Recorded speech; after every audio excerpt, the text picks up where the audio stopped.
What technology do you think is going to dominate the conversation and be talked about the most in 2026? I think for a lot of people, the answer to that would be artificial intelligence, or AI.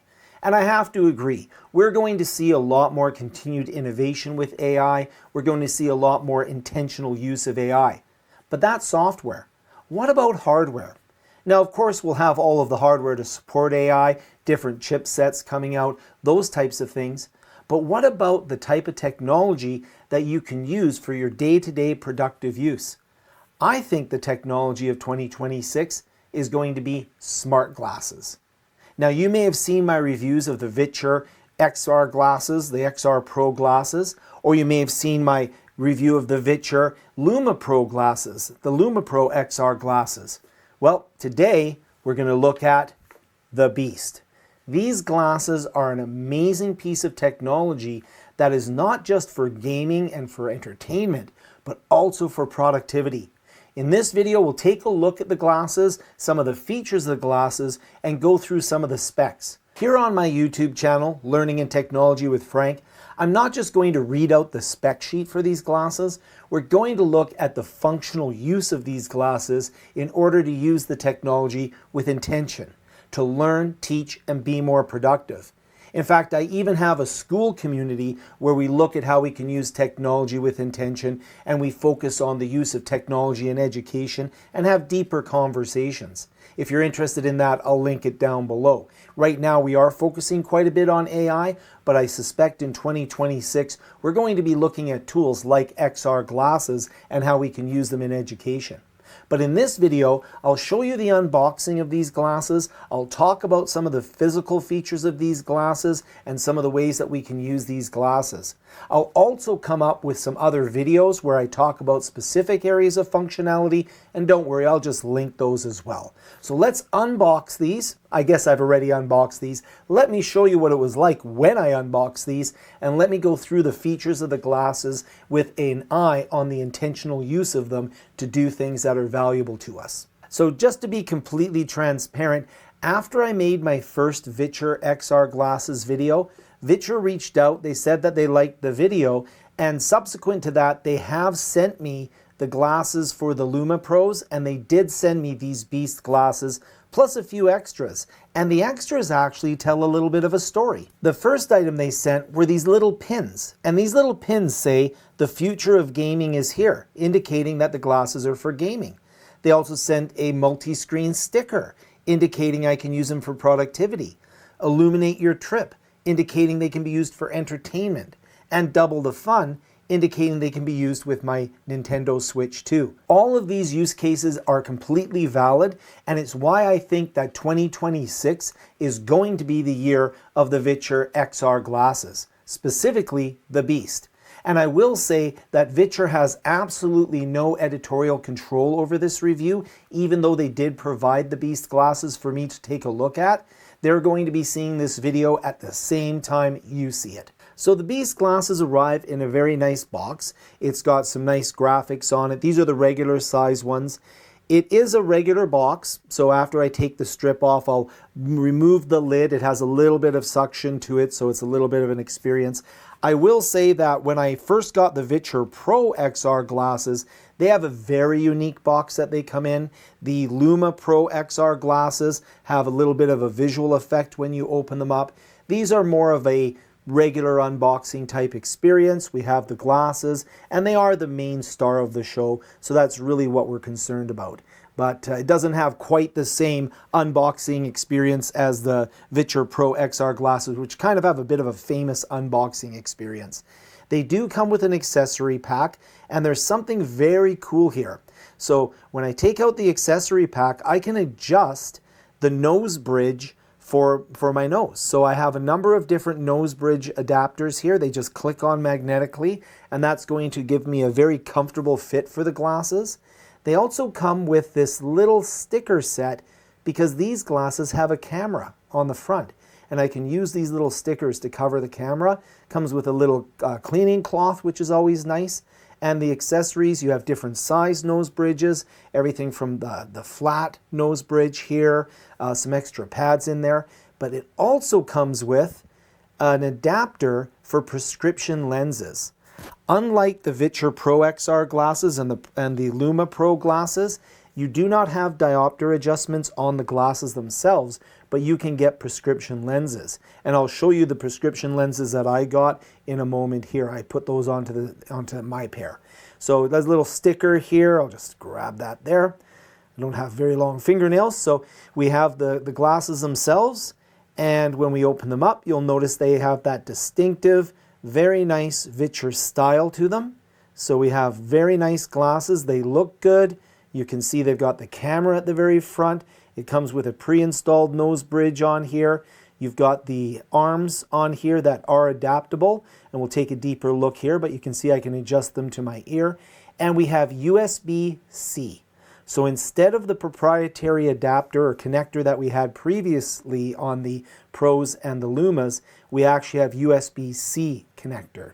And you can see here, if I just go in here, it actually comes with a USB-C cable. And this one here is a nice one because it does have the angled cable. So we have so if you just look here, you can see I've got the angled cable at one end and I've got the straight USB-C on the other. So when I do put them onto the end of the glasses, they fit very nicely and I can start using these glasses. I wear prescription glasses, so I've sent in my prescription and I received these prescription lenses designed for the Beast. So they come in their own little box here. You can see here that I've got them, they're designed for the Beast. They've got my prescription on them. I don't have a very strong prescription, so in previous glasses, the diopter adjustment was fine by me. But this is also nice because this is directly to my prescription. So I don't have to mess around or play with the diopters. Sometimes with the previous ones, if I put them in their case, the diopters would move and then I'd have to readjust them the next time I put them on. So these are my prescription here. I'm gonna get my fingerprints all over them. Good thing I have that cleaning cloth. So it's in a little bit of a foam insert here, so it's nice and solid. And there's just some information in here on how to put them into the glasses and such, some safety precautions, all the things you'd expect to receive in terms of manuals and information about the glasses themselves. So here I have the prescription lenses. Let's grab the glasses. Now with the glasses, what I'm going to do in order to put these on is I'm going to remove the nose bridge, and then I'm going to pull out, just by pushing forward here, the prescription lens insert. And if you take a look at the bridge area, and I'll try, you can see I've got this little sort of U-shaped connector here, so I'll just line these up. If you look at the glasses themselves, you can see that I've got that place for that U-shaped connector to go into. So I just put that down and it sits flush with the bottom of the nose bridge, leaving enough space for me to put in, and I'll just click that in there. So just make sure it's in there. And what I can do now is take my nose bridge, whichever size I have adjusted my glasses to, and it just magnetically pops back in there. So you can see I now have the inserts for the glasses. I'm ready to go. I think the button configuration on the Beast is very intuitive. I got used to it right away. I did use the reference card. I have the left-hand side, I have the right-hand side, and it's a really easy configuration. If I take a look, I've got my bridge on here, I've got my prescription lenses on here.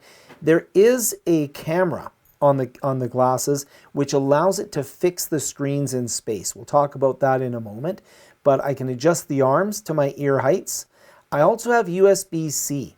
Now it comes with a USB-C cable that's very nice because it has an angled end to it, but I did test this with another USB-C cable and it did work. So if I should lose this cable or if it breaks, I will have the ability just to use another one. I have speakers on the arms. They're very high quality. They're Harman speakers. Now when I play it at about half volume, nobody around me can hear what I'm listening to. When I go above half volume, there's a slight bleed through. I have my button configurations. Again, I have my left and right hand side, right hand side. Now on the left, you'll notice that the buttons are not colored. I have a single button and I have a rocker switch, which is a plus minus. So, or a volume button, if you would. If I press the single button once, I can cycle between volume and brightness, and I can then use the plus minus to increase or decrease volume and brightness. If I press it twice, it moves the screen to the side, so it's in the corner. And if I press and hold it for 3 seconds, it brings up a menu that has a huge number of options. On the right-hand side, you'll notice that the single button is colored blue, and I can use this to do a number of different functions. So one of the things I like to do is if I press and hold it, I can cycle between a follow, a smooth follow, a 0DF, and a 3DF. And I'll go through and explain those in just a second. The other thing that I can do is I can just press it to recenter the screen if I get any type of screen drift. And I can also use the rocker switch to change the amount of shading that the glasses has, the amount of transparency in the glasses. So something that's always hard to convey in a video like this when you're dealing with glasses is just how high quality the displays are when you're wearing them. They're incredible. They're OLED displays. They have something called 1250 nits of brightness. All that means is that the screens are beautiful. They're bright, they're clear, and they're crisp. I've been using these as a replacement for monitors. Today I wore them for about half the day. Very comfortable with the nose bridge and the prescription lenses, and the screens were crisp and clear and very easy to work with. Now, when it comes to the screens, there are some options you have, and these are controlled by the glasses. You have something called Smooth Follow, and I'll demonstrate using this pad of paper.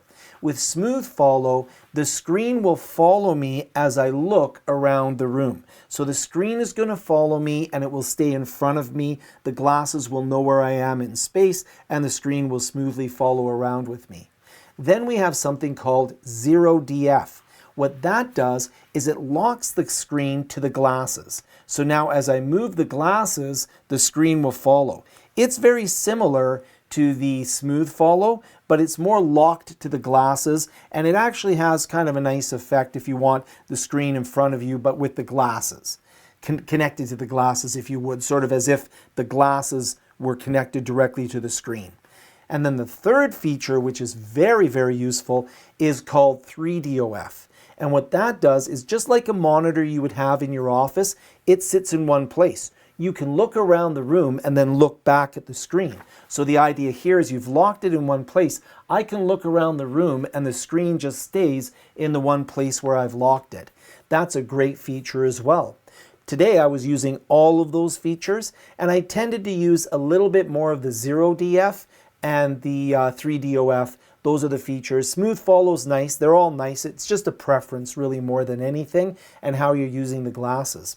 The other thing that we have with the glasses that's really amazing is these are a pre-production unit. So these are a unit that came out before the official release. I think they're effectively the same ones that'll be released. But I've noticed already in the time that I've had them to test, they've had a number of firmware upgrades to get them ready. And one of the firmware upgrades that I really like is on the side when I press the button. So sometimes this is actually kind of a thing with the glass. Sometimes you get a little bit of screen drift if you're moving around a lot. You can just press the button. It'll immediately recenter the screen in the glasses. And then when you press the button on the right-hand side, you can actually, through the glasses, control the 0DF, the Smooth Follow, and the 3DF. But it says right on the screen which mode you're in, which is great feedback right on the screen. And when you use the menu button by holding the left-hand side button down for 3 seconds, the menu is starting to get populated with even more features. One feature that I absolutely love, it's actually probably my favorite feature, is that you can go in and you can set the screen size through the glasses. From a small screen to a very large screen, there's a range of screen sizes. And what this does is it moves the screen away from you and towards you, depending on how much depth of field you want to fill up. I really like the XP Pros and I really like the Luma Pros. The challenge that I had, if there was any challenge, with those glasses is sometimes the screen was so large that the edges would kind of go out of my vision. And that's just me. That's whatever, everybody has a different peripheral vision. So what I always would have to do is go into the Spacewalker app and adjust the screen size down through the app. I don't have to do that now. I can do that directly through the glasses. That's a fantastic feature as well. The glasses themselves are extremely useful for productivity. They're extremely useful, obviously, for gaming and for entertainment. That is sort of the primary purpose, I think, when they first came out. but I think these are an incredibly useful pair of glasses for productivity.